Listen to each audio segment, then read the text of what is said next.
ራሷን ስታ ሆስፒታል ገባች። አሰላሙ አሌይኩም ወረህመቱላሂ ወበረካቱ። ውድና የተከበራችሁ የፍቅር ጎጆ ቤተሰቦች እንዴት አደራችሁ? እንዴት ዋላችሁ? ሁላችሁንም እንደ ሰዓት አቆጣጠራችሁ ሰላም ብያለሁ። ለዚህ ቻናል አዲስ ከሆናችሁ ሰብስክራይብ በማድረግ ቪዲዮውን እንዲጀምሩ በአክብሮት እጠይቃለሁ። ወዳችሁና ፈቅዳችሁ ስለምትከታተሉኝም ከልብ አመሰግናለሁ። ዛሬ ይዤላችሁ የመጣሁ ኪያ ድራማን ክፍል 8 ነው። በላይክ በሽር እንድትጀምሩት በድጋሚ በአክብሮት እጠይቃለሁ። ርች ሁለቱንም ወይም ባለፈው ሳምንት ብሩኬ የሀብት ጥያቄ ባነሳው መሰረት ከሰህ ፍርድ ቤት ካልገተርከም በቀር እኔ አንድ ድንቡሉ አልሰጥህም የሚለውን እናስታውሳለን። ዛሬ ግን ብዙ ካሰበች በኋላ ወደ ካፌ ወዳለበት ደውላ ትጠራውና ባሏንም ጭምር እንዲሁም ሚኪያስንም ትጠራዋለች። ሁለቱ ቀድመው ደርሰው ነበረ። ብሩኬና ርች ሻይ ቡና እያሉ እየጠጡ ሚኪ መጥቶ አንድ ነገር ለሁለታችሁም ማሳወቅ ፈልጌ ነው በማለት ርች ወሬዋን ትጀምራለች። ቸኮል ብሎ ምንድን ነው ብሎ ሚኪ ለመስማት የቸኮለው እሷም ባለፈው በጠየቀው መሰረት ሀብቱን ላካፍለው ወስኛለሁ፣ ስለዚህ ድርሻህን እሰጥሃለሁ በማለት ለብሩኬ ትነግረዋለች። ይህን የሰማው ሚኪያስ ፊቱ ደም በለበሰው አይ ብሎ ነገር ግን ጓደኛዬ ነው ስላለው ወይም ጓደኛህ ነበር ድሮ ስለተባለ ማስመሰሉን ርች ፊትና ብሩኬ ፊት ቀጥሏል።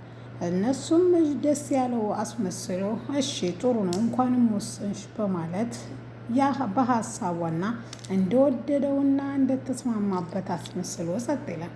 እሷም የኔ ውድ ስለተረዳኸኝ ከልባ አመሰግናለሁ በማለት ብሩኬንም እኔ ባለፈው ተናድጄብህ ነበር እንጂ አንተ የለፋህበት ሀቅህ ገንዘብህ ነው። ስለዚህ በህግ የሚያልቁ ጉዳዮች ስላሉ እነሱ እስከሚያልቁ ድረስ አንተ ገንዘብ ኤኒታይም ወይም ባስፈለገህ ጊዜ መጠየቅ ትችላለህ። ገንዘብ እኔ አስተላልፍሃለሁ። የህጉ ጉዳይ ወይም አንዳንድ ጉዳዮች ታለቁ በኋላ ደግሞ ግማሽ ንብረትህን አስረክብሃለሁ በማለት ርች ተናግረዋለች። ይህን የሰማው ሚኪያስ እዛ ቢቀመጥ ትንሽ እውነቱን ወይም ትክክለኛ ማንነቱን የሚያወጣ ስለመሰለው ከዛ መሄድን መርጧል። እሷም አብረን እንሄዳለን የኔ ውድ ብትለውም እሱ ግን መሄዱን ነው የመረጠው። በቃ እሺ ብሎ እኔ እቤት እንገናኝ በማለት ጥሏት ይሄዳል። ርችና ብሩኬም ትንሽ ከቆዩ በኋላም በጣም ነው የማመሰግነው ስለተረዳሽኝ፣ እኔም እኮ ምንም ስለሌለኝና እንደምታውቂው ጎዳና ላይ ስለምንኖር ነው እንጂ እውነቴን ነው የምልሽ ከልጆችና ከአንቺ መቀማት ፈልጌ አይደለም በማለት ይመልስላታል። ግን አንድ ጥያቄ አለኝ በማለት እሱ ደግሞ ጥያቄውን ያስከትላል። ግን ምንም አይነት ግንኙነት የላችሁም ከሚኪያስ ጋር ማለት እኔና አንቺ አንድ ላይ በሆንበት ጊዜ? እሷም ርችዬም ብሩኬ በጣም የምወድህና የማፈቅርህ ነበር።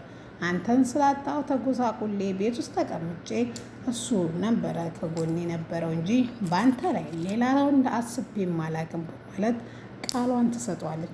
እኔም ለተናገርኩሽ ንግግር ይቅርታ በማለት አሁን መሄድ አለብኝ ብሎ ሊሄድ ሲል በመኪና ልሸኝህ ብትለውም እሱ ግን ነው እኔ ቅርብ ስለሆን ወክ እያደረግኩ መሄድ ነው የምፈልገው ስለሚል እሺ ብላ ከዛ ከካፌ ሂሳብ ከፍለው ሁለቱም ባንድ ይወጣሉ። ርችዬ ወደ ቤት ስትመለስ ሚኪያስ እሳት ለብሶና እሳት ጎርሶ በመጠጥ ቤቱን ደግሞ አመሰቃቅሎት ነበረ። እንዲህ በማለትም መልስ ትሰጧለች። ምንድን ነው ሚኪ ስትለው ምኑ ሲል ቤቱን ታይውና ምንድን ያደረግሽው በማለት ይጠይቃታል።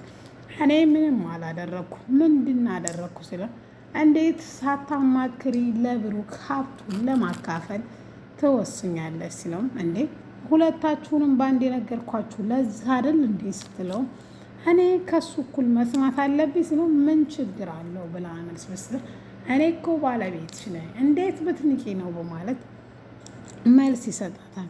እኔ እኮ ከራሴ ገንዘብ ላይ እኮ አይደለም የሰጠሁት፣ ይሄ እኮ የራሱና ሀቁ ነው። ስለዚህ አንተ አያገባህም እያልሽ ነው ሲላትም አዎ አያገባህም ምን ብሎ ስትል ከፈለግ እደግምልሃለሁ ነገር ግን ሰምተሃም በማለት መልስ ትሰጧለች።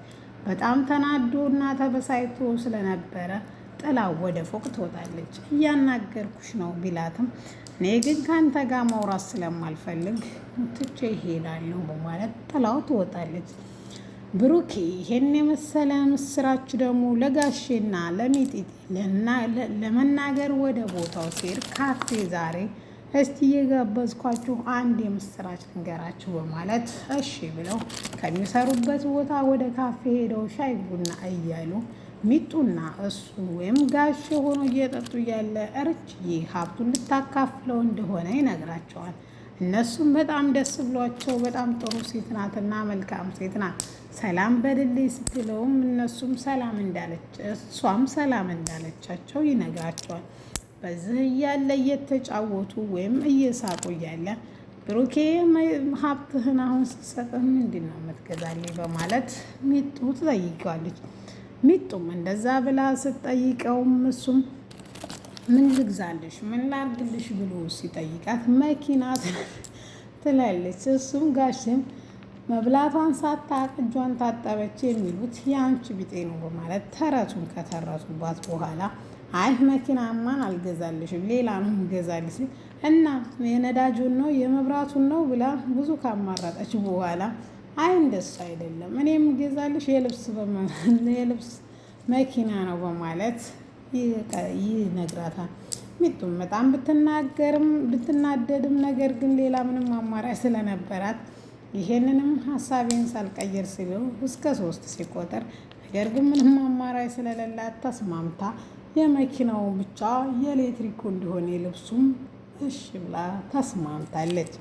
ያንን እያሉ ርችዬ ደግሞ በተናገረችው ንግግር በጣም ተጸጽታ ሚኪዬ በጣም ይቅርታ ንብረቱ ላይ ምንም አያገባህም በማለት ጥፋተኝነት ተሰምቶኛል በማለት ለባሏ ትነግረዋለች። እሱም ልክ ነሽ እኮ ታዲያ ምን ያገባኛል ብሎ ቢመልስም ነገር ግን ልክ እንዳልሆነችና ተናዳ ስለነበረ አንተ እንደዛ አይነት ሰው ለገንዘብ ግድ እንደሌለህ በደንብ እያወቅሁ እንደዛ መናገሬ ፈጽሞ ስህተት ነው ትለዋለች። እሱም እኔ አንድ ጥያቄ ልጠይቅሽ በማለት ይጠይቃታል። እሷም ጠይቀኝ ስትለውም ለንብረት ለሀብትሽ ብዬ የቀረብኩሽ ነው እንደሚመስልሽ? አረ የኔ ውድ በጣም እንደዛ አይደለም ይቅርታ አድርግልኝ እኔ እንደዛ ፈጽሞ አላስብም በማለት እኔ እዚህ ዓለም ላይ ሁሉንም ነገር አጥቼ መኖር እችላለሁ ነገር ግን አንቺን አጥቼ መኖር አልችልም በማለት ያበስራታል። የኔ ውድ እኔም አንተን ማጣት አልፈልግም ብላ ይቅርታ አደረክልኝ ስትለው ድሮም ይቅር ብዬሻለሁ በአንቺ ላይ የሚጨክን አንጀት እንደሌለኝ ድሮም እኮ ታውቂዋለሽ ሲላት አመሰግናለሁ የኔ ውድ በማለት ትንሽ ካመሹ በኋላ ልጇ ወይም ትንሹ ልጅ ዛሬ በጣም አኩርፎ ሳሎን ተቀምጦ ነበረ። እናትን ወይም ርችብ ለማባበል ምን ሆነ እኔ ልጅ ስትለው ውሸታም በማለት መልስ ይሰጣታል። እሱም እንዴት እኔን እናትህን ውሸታም ትለኛለህ? ትልቅ ሰው አይዋሽም አላልኩህም ስትለው እና ምንድን ነው እሱ ባለፈው አባቴ ልጆች አይደለም ብሎ አልካደሽም ሲላትም በጣም ትደነግጥና እንደሱ አይደለም የተሳሳተ ነው እባክሽ እንደዚህ ነው ሰምቻለሁ ጥሏት ይሄዳል። በጣም ስለተናደደች ወደ ክፍሏ ገብታ ለሚኪዬ ባለፈው ስለተነጋገርነው ነገር ነግረህ አሁን ምንም ነገር ስትለው እኔ ምንም አልነገርኩትም መርችዬ እንዴት ነው ለዚህ ለህፃን ልጅ ይህን የምነግረው ብትል እኔ ምን አውቃለሁ ድንገት እኮ ነግረኸው ከብዬ ነው ምክንያቱም ሁሉንም ነገር አውቋል ብላ እኔ ደግሞ ዋሽቸው ነበረ ውሸታም ሲለኝ እንዴት እንደተነገርኩ በማለት መልስ ትሰጠዋለች።